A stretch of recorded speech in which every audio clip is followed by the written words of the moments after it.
Baik, Assalamualaikum warahmatullahi wabarakatuh. Selamat pagi anak-anakku semuanya. Alhamdulillah kita bertemu lagi pada materi masih mengenai sistem reproduksi tumbuhan dan hewan. Oke, kalau kemarin kita telah mempelajari reproduksi tumbuhan secara vegetatif ya, secara aseksual. Nah, pagi hari ini kita akan mempelajari jenis reproduksi generatif atau reproduksi seksual. Tapi sebelumnya mari kita awali pertemuan pagi hari ini dengan melafalkan basmalah bersama-sama. Bismillahirrahmanirrahim. Nah, pada perkembangbiakan generatif tumbuhan angiospermae atau berbiji tertutup, itu yang berperan adalah bunga ya. Jadi bunga itu merupakan alat reproduksi generatif. Nah, sebelum kita pahami jenis-jenis bagaimana perkembangbiakan secara generatif dan apa yang terjadi, faktor-faktornya, kemudian jenis-jenis penyerbukannya, ya, jenis-jenis persilangannya, kita harus paham dulu bagian-bagian bunga ya. Bagian bunga ada putik, ada benang sari, ada mahkota bunga, ada kelopak bunga, ada bakal biji dan tangkai bunga ya. Jadi kepala sari atau tangkai sari ini merupakan susunan dari benang sari. Nah, di benang sari nanti ada serbuk sari sebagai gamet jantan. Ya, sedangkan putih merupakan sebagai gamet betina atau induk betina. Nah, setelah serbuk sari itu masuk ke kepala putih, dia akan terjadi fertilisasi. Sehingga di bakal biji dia kemudian akan membentuk biji dan membentuk buah. Ya, itu. Nah, oke. Nah, dalam proses penyerbukan atau penyatuan antara putik dan benang sari atau benang sari menuju putik itu disebut dengan polinasi atau penyerbukan, yaitu melekatnya serbuk sari ya, serbuk sari di kepala putik. Jadi penyerbukan yang berdasarkan asal serbuk sarinya yang jatuh ke putik itu dibagi menjadi 4 ya. Yang pertama adalah autogami. Autogami merupakan penyerbukan sendiri atau penyerbukan dalam satu bunga dan satu tanaman ya. Dia menyerbuk dirinya sendiri dalam satu bunga. Sedangkan geitogami yaitu merupakan penyerbukan tetangga. Apa itu yang dimaksud penyerbukan tetangga? Yaitu apabila benang sari atau serbuk sari tadi itu jatuh di kepala putik bunga yang lain tapi masih dalam satu pohon ya, masih dalam satu pohon, itu yang kemudian disebut geitogami. Nah, sedangkan yang ketiga yaitu alogami, yaitu merupakan penyerbukan silang.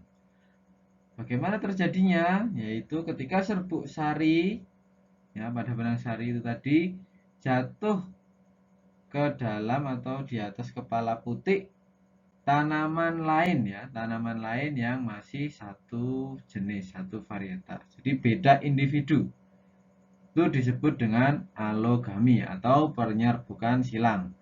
Nah, sedangkan yang keempat yaitu penyerbukan bastar atau hibridogami, yaitu ketika serbuk sari itu jatuh di kepala putik tanaman lain yang beda varietas ya, masih satu jenis tapi varietasnya beda.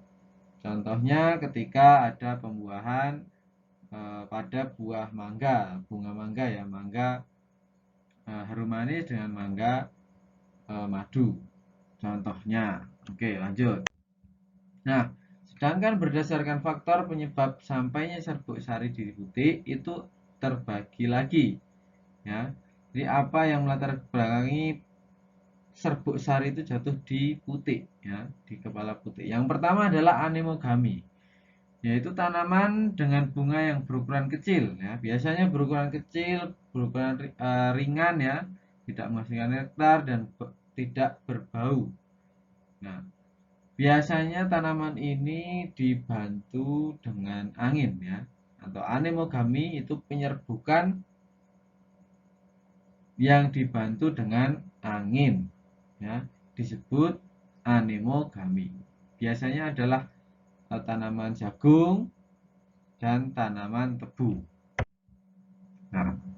Nah, selanjutnya adalah zoidiogami. Zoidiogami itu merupakan penyerbukan tanaman ya yang dibantu oleh hewan. Nah, umumnya tanaman-tanaman yang dibantu penyerbukannya oleh hewan itu dia memiliki warna yang mencolok ya, warna yang mencolok dengan aroma yang khas. Kemudian dia juga memproduksi kelenjar madu atau nektar ya. Kemudian serbuk sarinya lengket ya, sifatnya lengket. Jadi dia dapat menempel, mudah menempel di kaki serangga. Dan ketika kaki hewan ya, hewan atau organ tubuh hewan yang lain. Ketika hewan tersebut mencari nektar, dia kemudian menjamah-jamah si serbuk sarinya hingga sampai kemudian ke kepala putih.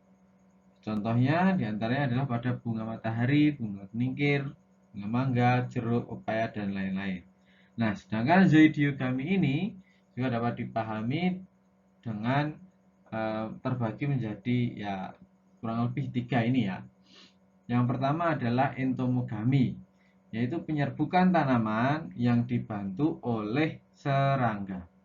Nah, serangga ini contohnya adalah pada lebah ya. Karena lebah itu hewan yang sangat aktif mencari nektar ya, mencari tanaman-tanaman yang memiliki aroma yang khas.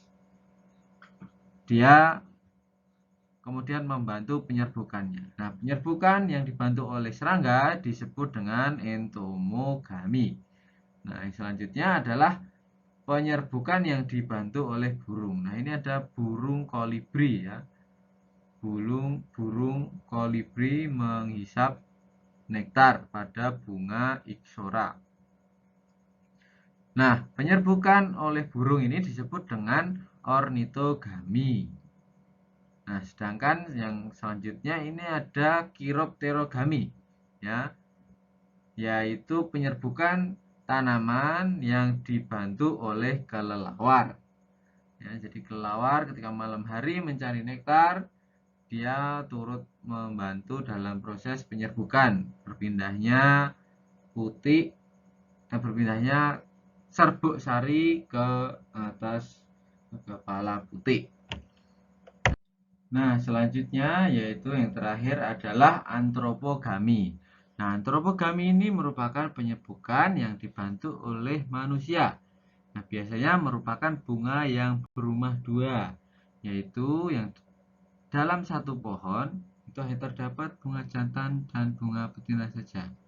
Nah, antropogami ini juga dapat dilakukan apabila serbu sari suatu tanaman itu sulit untuk bertemu dengan putik ya, sehingga sangat sulit dilakukan untuk melakukan penyerbukan sendiri ya, karena hal ini tidak ada perantara yang membantu penyerbukan pada tanaman itu ya. Nah, biasanya terjadi pada jenis-jenis anggrek tertentu dan vanili atau tanaman vanili dan salak ya. Baik anak-anak, mungkin itu aja akan kita bahas lanjutannya pada pertemuan berikutnya. Terima kasih, sekian dari Ustadz. Assalamualaikum warahmatullahi wabarakatuh.